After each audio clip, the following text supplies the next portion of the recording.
So is the screen visible? Yes, ma'am. Okay. So yesterday we have started with the third module from the JavaScript chapter. We have seen what is a JavaScript, why do we require the JavaScript, and how does it is going to make difference if you are going to use the JavaScript. Okay.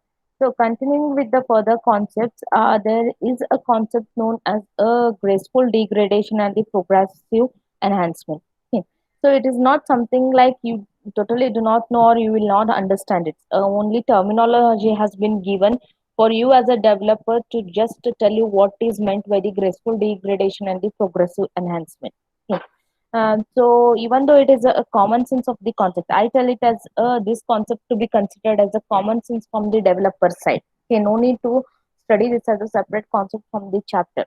But even though I will explain this concept. Why? Because you might be asked with these two technical terms as a question in your examination, like explain what is meant by the graceful degradation and the progressive enhancement. So it has been asked once in the VTU examination. Is probably for the 4 to 6 months. So what is this graceful degradation and the progressive enhancement? Excuse me. What is meant by this? Okay. So imagine yourself as a web developer and you have developed and you are working on the web project. Okay, might be you have developed it. Okay. So in that case, what happens over here is the project what you have developed is going to be deployed in the one or the other system, and it might have developed 4 years back or the 5 years back, or else whatever you are going to develop currently might be used for the down the 10 years or the 20 years over there. Okay. So in that cases, you cannot stick or you cannot say that the browser which is going to use which is going to be used by the users is going to remain same. Right. So the always there will be a continuous evolution or there will be the continuous enhancement in the browsers as well as the OS. So in that case, there might be a case that some of the features what you have developed for the web applications might work with the some versions of the browsers and it might not work with the some versions of the other browsers over there. Okay, so that's what has been given here. Over the years, the browser support for the different JavaScript objects has varied. Something that works in the current version of the Chrome might not work in the Internet Explorer version 8.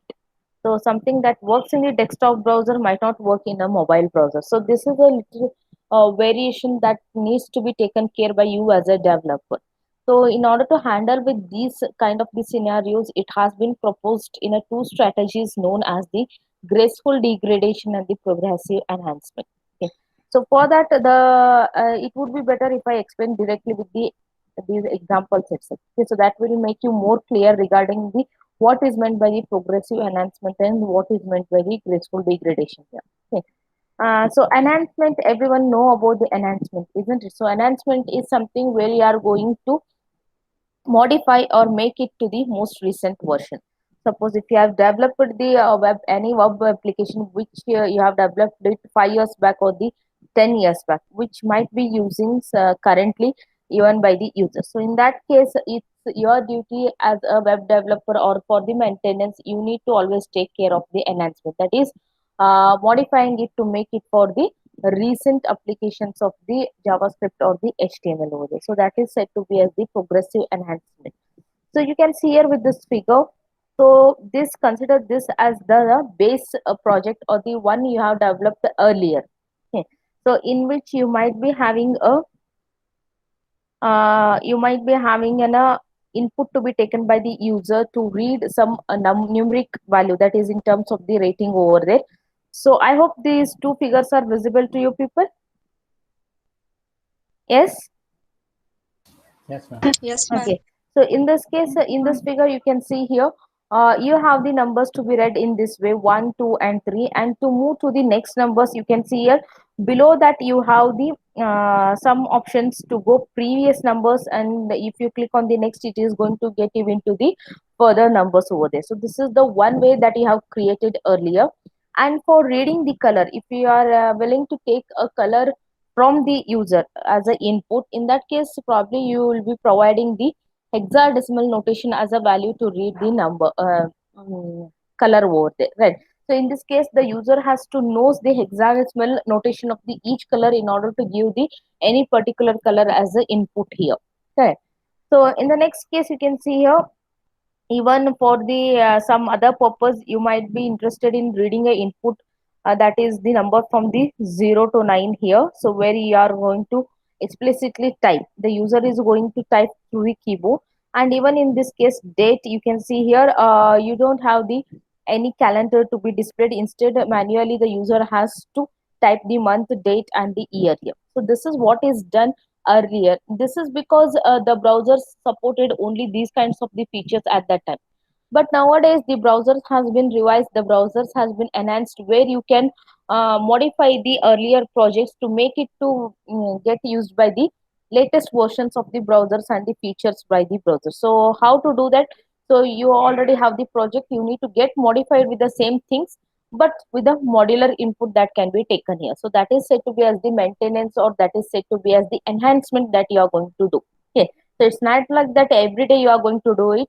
So whenever any requirements comes from the client side, whenever he wants to be enhanced, or whenever the browser has been enhanced drastically, in that case you need to take care of the enhancement of all these things. Correct.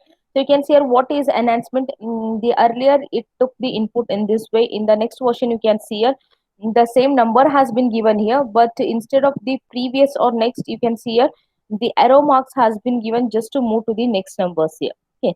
So in case of the color reading, you need not have to type it manually, the hexadecimal notation of a color. Instead, if you click on this, you will be given a color palette where you will be able to select just by the color which is of your choice here. Okay, so it would be very difficult for the normal user to get to know the hexadecimal notation of the color. So instead, in that case, it would be rather easy if you give a color palette display to the user, where the user can just select the color by clicking on the particular color on this. Okay.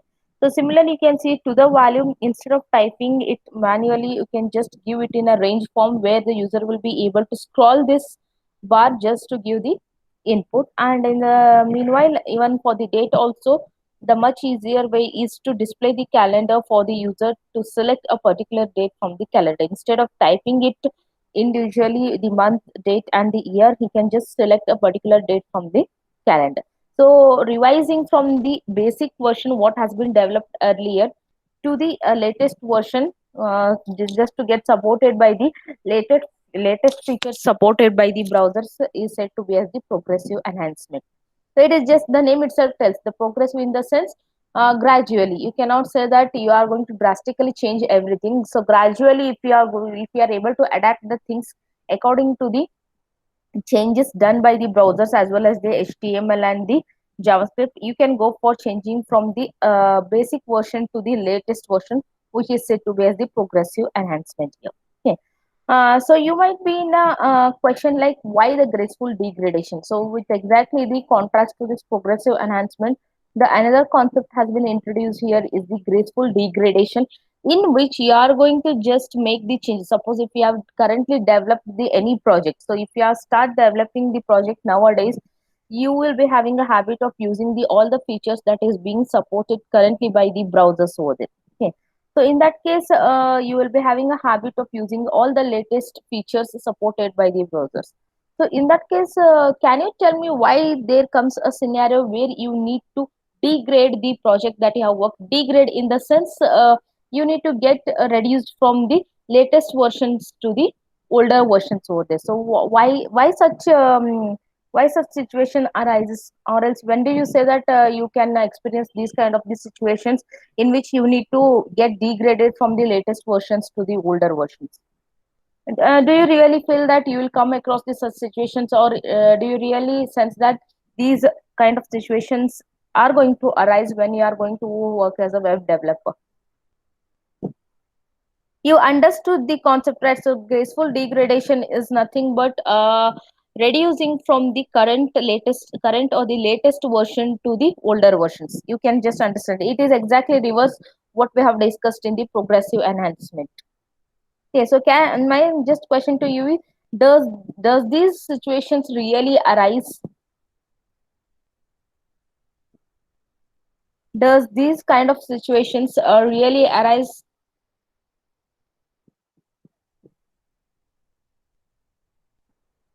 If so, where can you experience such situations?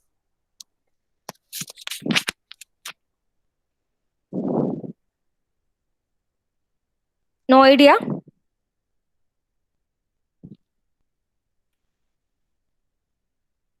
Say at least yes or no. No. No idea? Okay. See, as I always told you from the beginning itself, when you are into the web development, so make sure that the web projects needs to be handled by the everyone, right? So in some cases, you might come across with the users who might not be using the latest versions of the browser. For example, you might see the systems in the government offices or in the banks who might be using the systems with the less configurations and who might not have updated their browsers even there, right? So in such cases, you also need to take care that the even the such persons should also be able to use the project whatever you have developed. So keeping this in mind, you should take care that what needs to be done if you come across with the such users of your project. Correct. So in that case, along with the developing your project with the latest HTML versions, you also have to take care of the users who have not at all updated their system or the OS or the browsers. In that case, you need to take a part of the code of your project such that it has to even work efficiently with the earlier versions or the older versions of the browsers. So in that case, the two parts of the code needs to be ready by you to support the both the versions of the browsers over there. So this concept is termed as the graceful degradation. So in total, the idea is just this much only, that so no matter whichever the project you develop, keeping in mind with the all kinds of the users, your project has to be supportive to the every kind of the user. Okay, so no matter whichever the browser or the whichever the version of the software they are using, the project what has you developed needs to be supported with the every kind of the versions of the browsers. Okay, so the to make efficient with these things, two concepts has been introduced which are known as the progressive enhancement and the graceful degradation. Okay, so is everyone clear? Is everyone clear? So when if it has been asked in your examination, make sure that you explain these things with these figures only. So not necessarily I'm telling you to take the same figures. So if you come across or if you know the any of the HTML5 versions which is currently being used and which is not being supported in the earlier version, so you can take even that also as an example. But if you are not able to trace out, you can consider the same example only with the figure. Okay, so you should be able to explain these two with the scenarios. Okay, so is everyone clear with the progressive enhancement and the graceful degradation?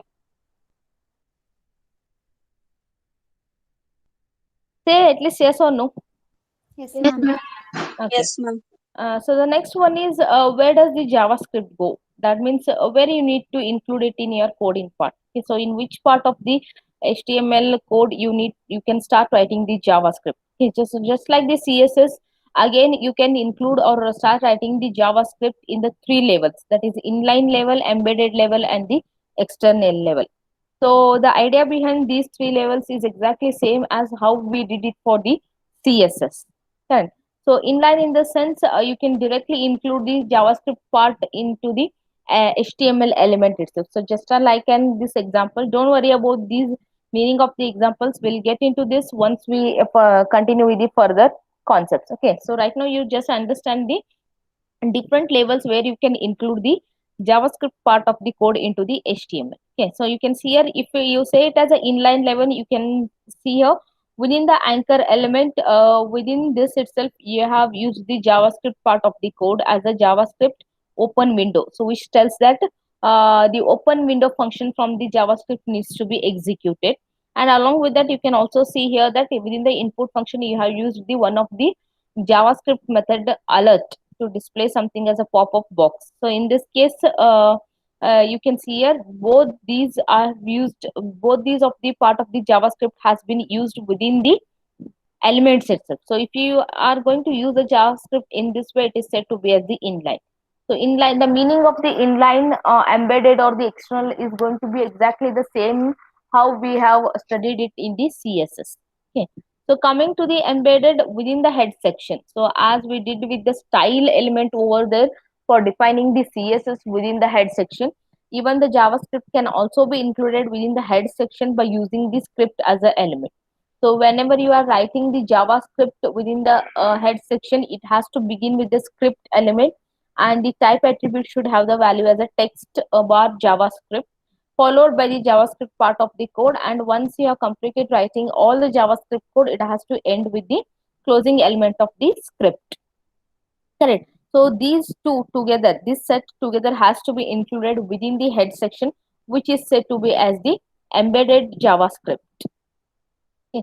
So coming to the external JavaScript, you need to define it in an external file where you can refer that into the head section or into the HTML part. So whatever the part of the JavaScript that you are going to write, take it into the separate file, write the code, and save that file with the .js extension. The JavaScript file, if you are going to define it as an external JavaScript, so save that file with the .js.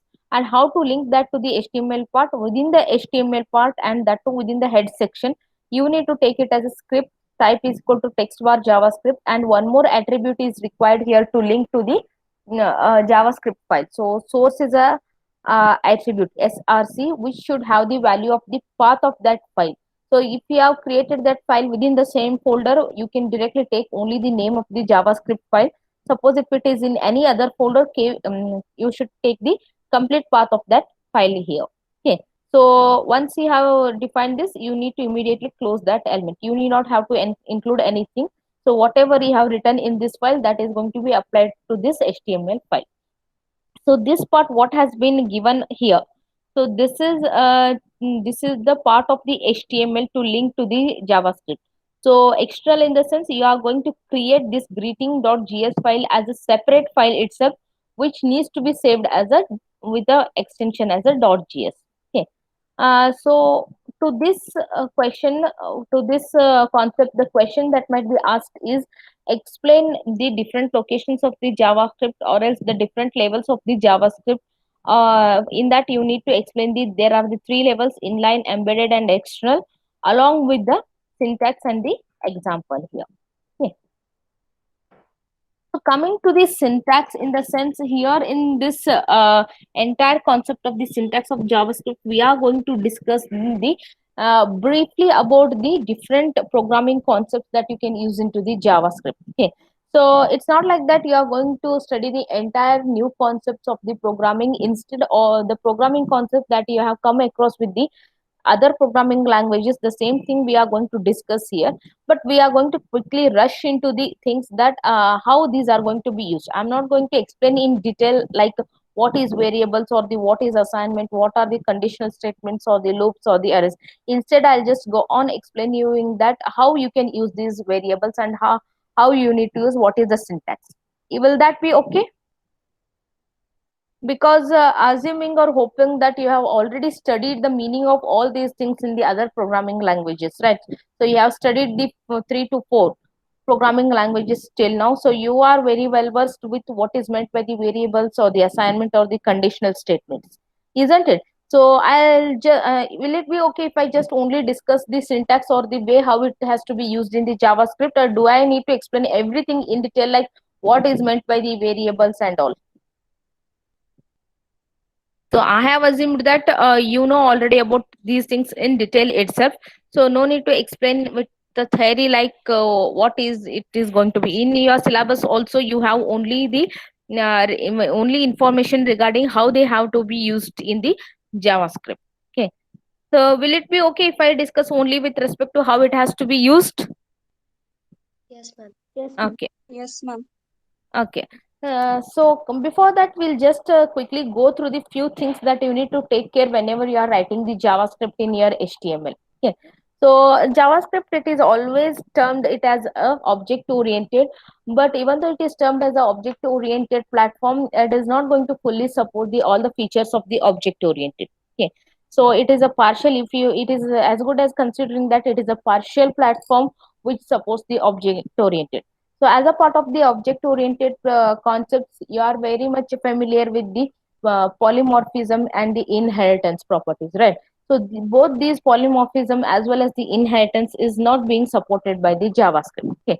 So make sure that whenever you say that JavaScript is object oriented, it does not fully supports the all the features of the object oriented languages. Okay, so here it has been listed with a few of the things that you need to take care when you're writing the javascript. Okay, so everything is a type sensitive, include the function, class, and the variable names. I hope you know what is a type here. So type in the sense the value that is going to be used, whether it is an integer, number, or the character, right?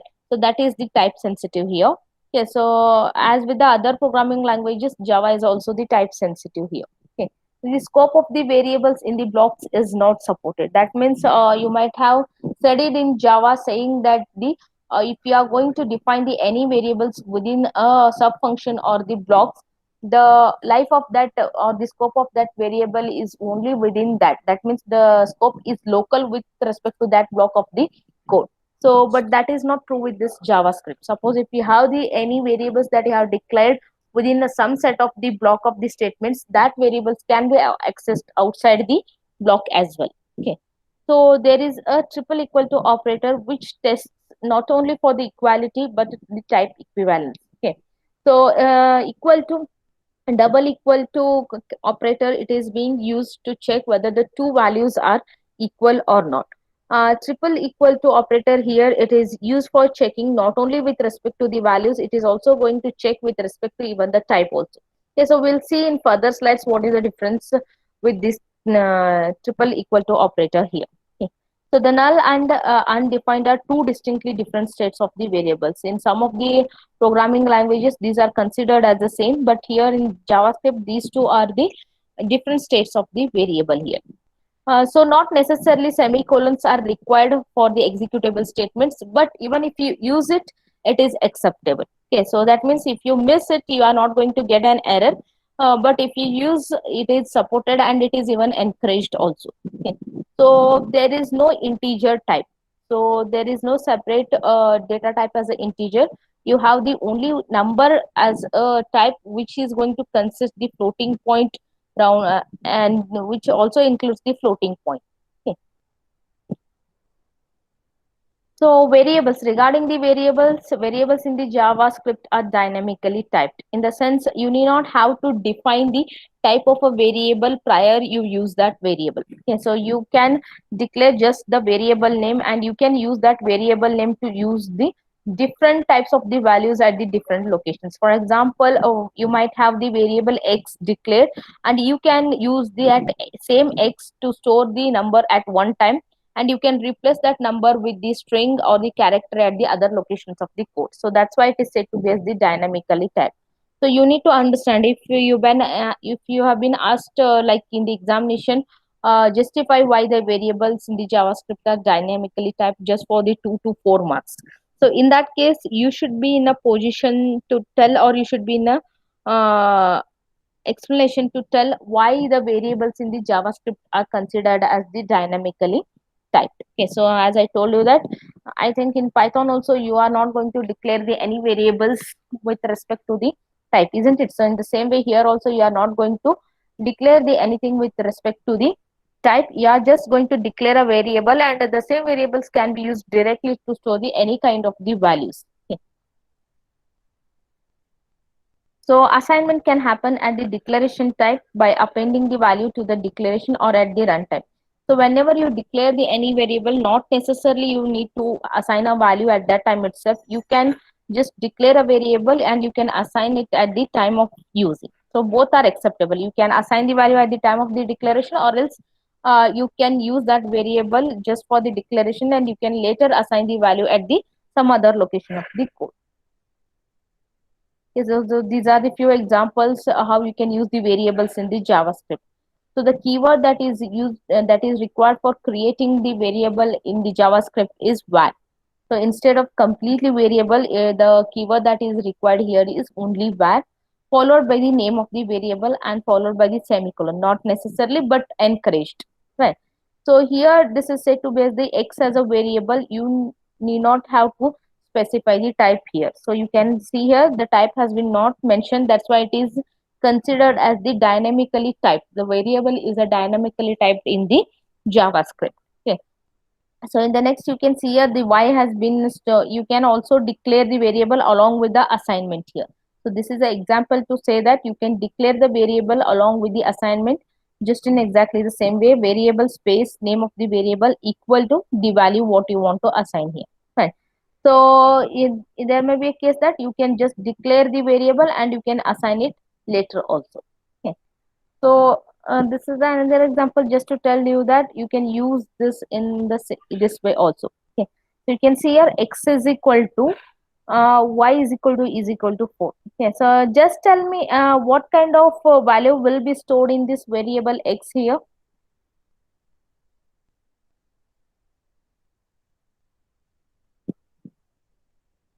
What kind of value will be stored in the x? Which type of value is stored in the x?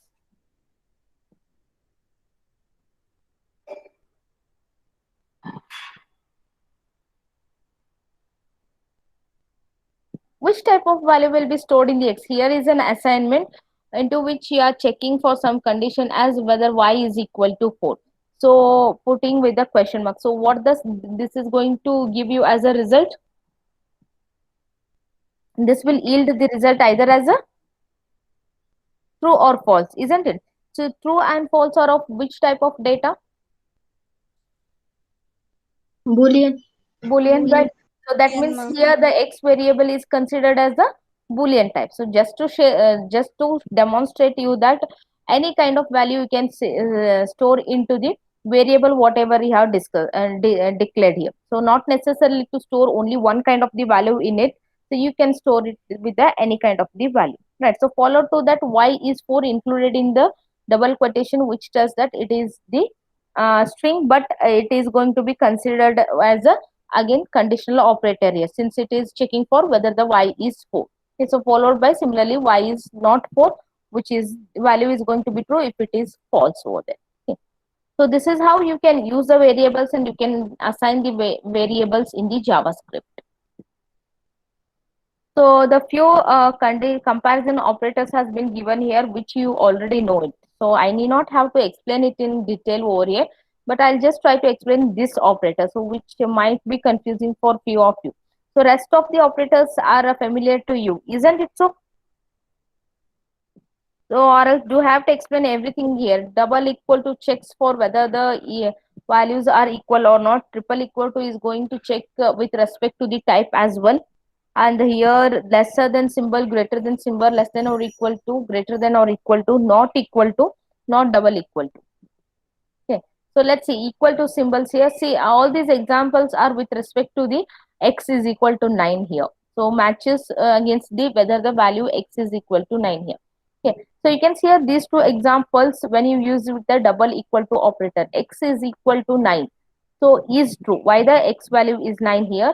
And in next case you can see here x is equal to 9 included in the double quotation, which can be considered as a string, but even with this it is going to give you as a result true.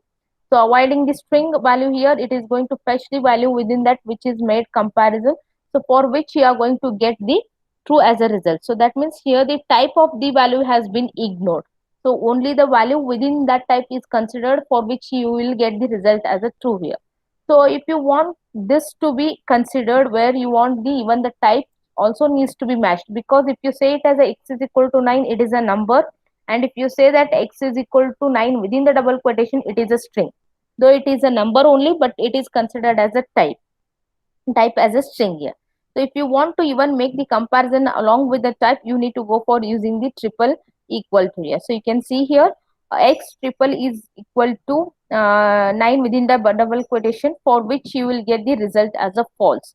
Though x value is a 9, here you will get the result as a false. Why? Because here x is the number and the same 9 has been stored as a string, for which you will get the result as a false. So we are matching against whether the number 9 is equal to string 9, so for which the types are going to be different here, so for which you are going to get the result as a false.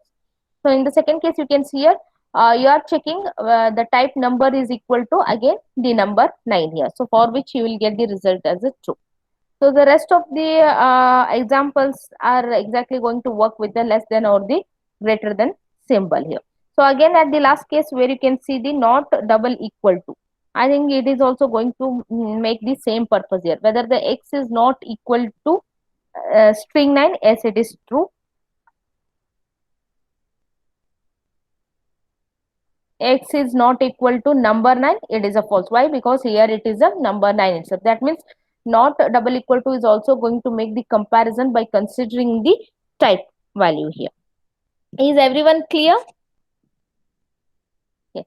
So coming to the logical operators, so you are very much familiar with the and the or operator and even the not operator as well, isn't it? So do I have to explain with you these things?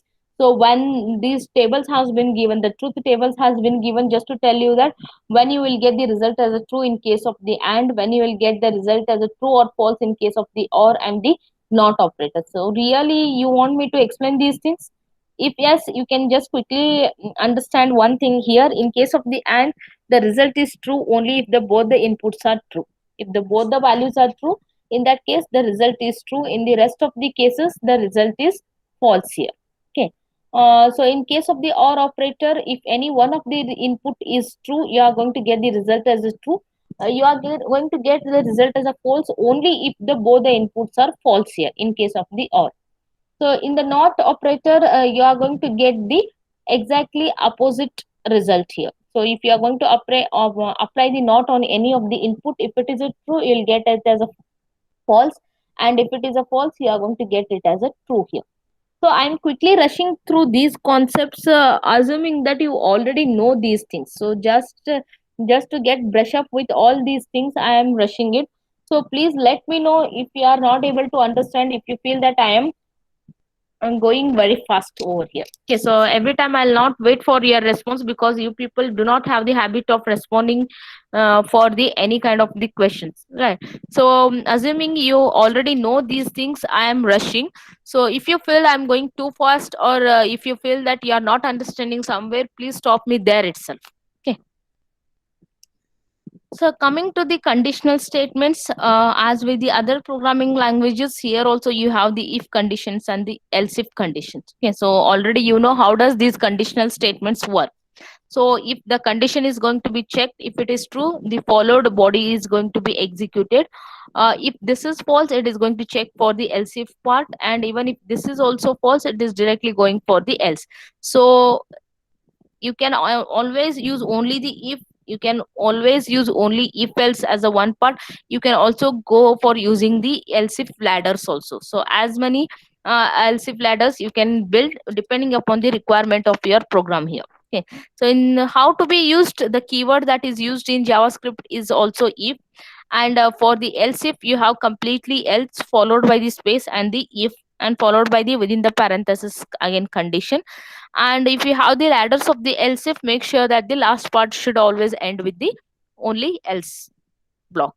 Okay, so here in this example they are checking for these two variables, that is the hour of day and the uh, hour of the day, based upon which you are going to set the value of the greeting variable as a good morning, good afternoon, or the good evening. Okay, so based upon the timings, if the hour of the day is greater than 4 and less than 12, that is from 4 a.m. to 12 a.m. it is good morning, and from 12 p.m. to 20 p.m. it is good afternoon, and after that it is just a good evening here. Okay, so just to demonstrate you, not necessarily to understand what this program does here, so just to demonstrate you that how you can use the conditional statements, this example has been given.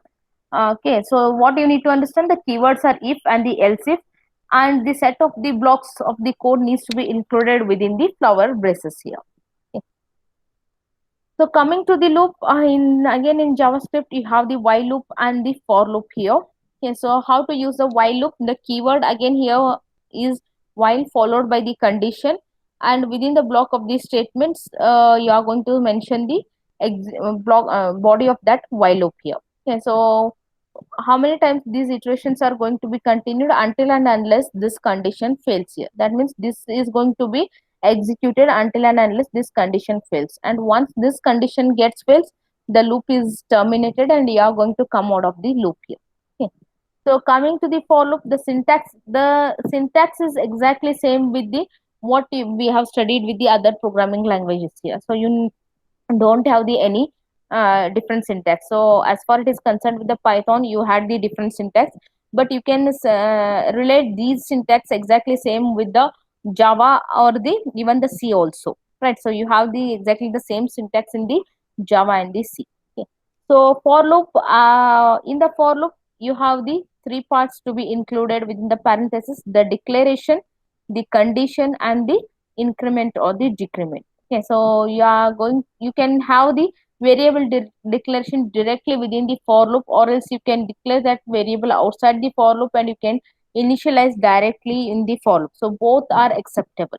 Not necessarily to declare here within the for loop itself. You can declare this variable outside the for loop and later you can use it as an initialization in the for loop. So both are acceptable, and followed by the condition. Last one is you need to specify how to get to the next iteration, either by the increment or the decrement. So for how many times this loop is going to be repeated until and unless this condition fails over here. Okay. So coming to the functions is the user defined functions. You have the habit of using the user defined function to perform the some task, right? So how it is done or what is the syntax that is used in the JavaScript is here. For this you require the function keyword. I think you have the def as a keyword in the Python programming language, and the might be in some other words with the other keywords with the other programming languages. But in JavaScript, you have the function as the keyword itself to be used for declaring the user defined function, followed by the name of the function and followed by the parameters if it is going to accept. Okay, so parameters needs to be specified within the parenthesis, and the body of the function needs to be written within the flower braces here.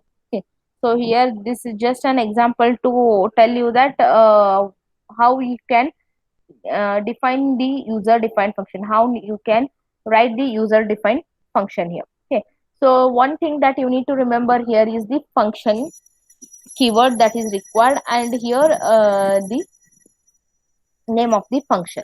Okay, so followed by the rest of the things I am not going to explain here. It is simply to calculate the multiplication of a number with the parameters that has been passed here. Okay. So coming to the one of the method of the JavaScript as the alert here. Okay, so you might have seen the pop-up messages when you are using the internet or the browser. Have you experienced with any pop the messages? So the most frequently pop-up messages that you can view is if you are visiting to the any new website, probably it will ask you whether you want the further notifications regarding this website, allow or block, isn't it? Have you experienced? Have you Yes, ma'am. that is the result of the alert method itself. So alert is the one which is going to give you the pop-up message through the browser here. Okay, so you can simply use this alert method and you will get to know. So I'll just check out whether I have that. Okay, so here is a simple example that I have written here. Okay, so you can see here within the head section itself, I have included the script type as a text bar JavaScript, and I have done nothing. Simply, I have just used the alert method with the value as a hello. So what is the syntax for using the alert method here is the keyword is alert followed by the parenthesis, and within the double quotation you are going to pass the string or the value that you want to print as a part of the pop-up box. Okay, so if I run this program, so are you able to see this pop-up box? I don't know whether it is visible on your screen or not. This page says hello with the OK button. Are you able to see this part? Okay, I'll just share the browser here. Yes, ma'am. Are you able to see? Yes, Yes, ma'am. ma'am. Okay.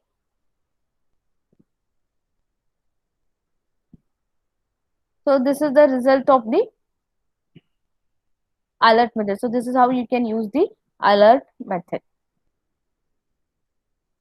Okay, so coming to the next concept is regarding the try and the catch block. Okay, so just tell me when you go for using the try and the catch block in the any programming language.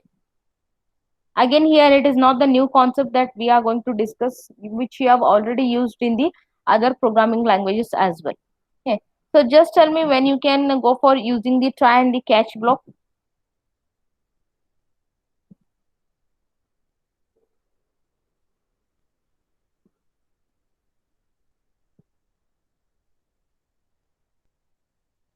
You don't know? I'm Exceptions. waiting for your, yeah, exceptions, right? So whenever you feel that when some part of the code might not work correctly, or if something goes wrong with the some part of the code, you need a proper thing to handle that problem, right? So you need not want your program to be, or your project to be terminated in mid itself, right? So in such cases you can go for using the try catch block, where you can specify if something goes wrong, how it needs to be handled by the program. So what needs to be done if the user input is not correct, if the some value is not being operated correctly over there, so in that case you can handle it with a proper error message over there. So that is said to be as the try and the catch block. Okay, so here is an example that you can see. So how you need to use the try and the catch block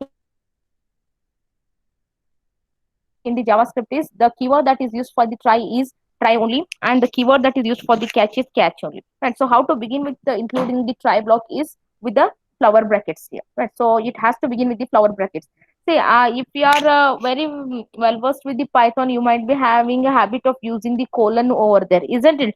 So try to concentrate over here. If it is a JavaScript here, make sure that you should not use the colons over here to start with to begin with the block of the code. Instead you can just begin with the flower braces over here. Okay, so within this example you can see here x has been initialized to the -1, just to show you that how the try and the catch blocks are used here. So if the x is less than 0, so if the value is less than 0, you are directly going to throw an error message. So when you go for using the throw here, so not necessarily to always use the throw with the try and catch. So throw is to be used only when the you as a programmer wants to define your own error message over there. So in that case you can just include the string, string value, which is a message, as a part of the throw, which is directly sent to as a parameter to the catch. So if this is not going to be executed, in that case if the x is less than 0, it is directly going through the catch part with the this parameter. This parameter is nothing but the value that you have taken into this throw, right? So this is going to be passed, and what you are going to get as a result, so since the alert has been used, again the pop-up message is going to be displayed as smaller than error was thrown. So this is just going to be passed as a parameter to this value over here. Okay, so this is just to show you that how you can use the try and the catch block. So if you want, you can try it. Coming to the further concepts, the JavaScript objects. Okay, so JavaScript, as I told you that JavaScript is not fully fledged object-oriented programming language. It does not support the many of the patterns you would expect from an object-oriented language like inheritance and the polymorphism. So already I have told about this. But even though the Java have some constructors, the properties on those constructors and the methods on the constructors, which you need to use with the objects only. So though we say that it is not fully object oriented programming language, and it is not going to support the some of the features of the object oriented programming language. So even though these things exist, whenever you have some properties or the methods to be used for the some constructors, it has to be used with the object creation only. Okay, so we'll see here with an example. So normally to create the object, we have the habit of creating in this way with a variable, the object name with a new keyword. Okay, so this is the lengthier method that how you can create the object, and then later how you are going to use it. So however, you have the shortcut constructors where you can directly use them. Okay, so you can see here a variable greeting. Greeting is the name of the variable followed by the string value here. So that means greeting is going to be considered as an object of the string method here. So it is as good as creating in this way. So if you want to check it with respect to the object creation and with respect to the string method in the JavaScript, you can use this statement in this way. Variable name of the variable greeting is equal to new keyword followed by, this is the name of the method. The string is a method. Yes, being the capital here, string is a method followed by the value that you want to create as a string here, good morning, right? So instead of taking this entire thing, this is a shortcut method of creating the object of the string here. Okay, so just to show you that this is how you can create the objects and how you are going to use. Here, if you have not used the string method explicitly, it doesn't mean that string is going to be a simple variable. Even here also it can be considered as the object of the string method itself. Okay, so now we'll see how we can use the methods on these variables here. Okay, so the usual syntax that you can use for using the any property or the method is property in the sense the values associated with that object, and the methods in the sense the functions that are associated with the objects here. So how to use them? The object name followed by the dot notation and followed by the either the property or the method. Okay, so we'll see with an example here.